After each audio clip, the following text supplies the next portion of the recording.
আগামী দিনে কখনোই বাস, রেল ও বিমান যাত্রায় কোনো ধরনের অনিয়ম যাতে না হয় সেজন্য সরকার একটি কেন্দ্রীয় অনলাইন টিকেটিং প্ল্যাটফর্ম করতে যাচ্ছে, যেখানে এই একই প্ল্যাটফর্ম থেকেই যাত্রীরা খুব সহজেই বাস, ট্রেন ও ফ্লাইটের টিকিট ক্রয় করতে পারবেন। একই রকমভাবে সব ধরনের সরকারি সেবা যাতে জনগণের দোরগোড়ায় পৌঁছে যায় সেজন্য নাগরিক সেবা বাংলাদেশ এই নামে একটি সেন্টার পরিচালিত হচ্ছে। দেশের সর্বত্র শহরে, হাটে বাজারে তরুণ তরুণীদের মাধ্যমে বেসরকারি ব্যবস্থাপনায় সার্ভিস সেন্টার স্থাপনের কাজ শুরু করেছে। এটি ঢাকা শহরে কয়েকটি সেবা কেন্দ্রের মাধ্যমে শুরু হয়েছে। প্রশিক্ষণপ্রাপ্ত স্থানীয় তরুণ উদ্যোক্তারা নাগরিক সেবা কেন্দ্র থেকে সাধারণ নাগরিকদের এনআইডি, পাসপোর্ট, লাইসেন্স, পুলিশের কাছে জিডি করা, কর ফাইলিং করা সহ বিভিন্ন সরকারি ডিজিটাল সেবা দেবেন।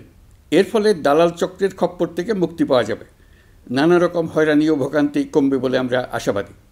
এই প্রজেক্ট শূন্য বাজেটে আমরা শুরু করেছি।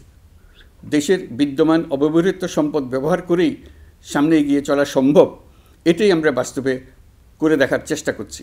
আমাদের চেষ্টা হচ্ছে প্রতিটি মন্ত্রণালয় থেকে যতগুলি সেবা এর আওতায় আনা যায় সবগুলোকে নিয়ে আসা।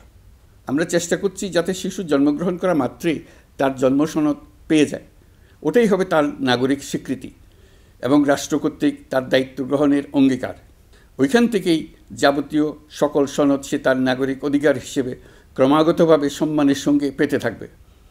এক অফিস থেকে আরেক অফিসে তার দৌড়াতে হবে না, দালালের পেছনে মাসের পর মাস ঘুরতে হবে না।